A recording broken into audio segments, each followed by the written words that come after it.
Hi, I'm Elle. I'm a cross stitch artist and designer here on TikTok, and today I have a really great question from Trisha. Out of curiosity, why does it need to always go in the same direction? I've done a few cross stitch projects and I've never kept it consistent.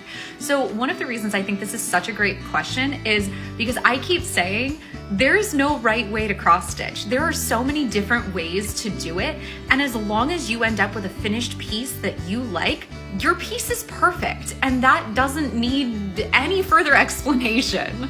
So let's get into why a lot of people say that you should always keep the same direction of cross on top going across your entire project, whether it's this direction or this direction, just keep it consistent across the entire thing.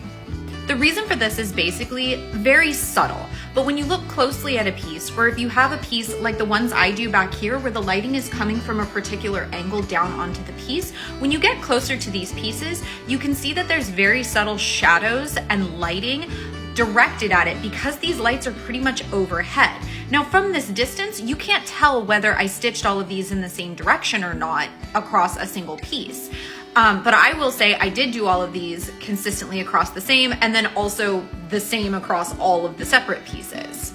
Overall, your pieces are probably going to be hung on a wall and are going to be looked at from a decent distance away, and nobody's going to notice whether they were stitched consistently across the piece or not. So if that's something that stresses you out or just something you're not interested in doing, definitely don't worry about it.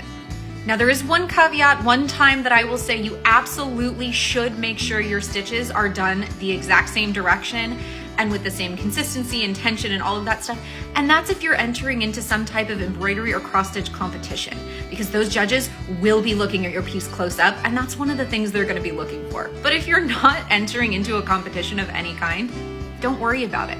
If your piece makes you happy, that's all that it needs to do. I hope this helps, and happy stitching.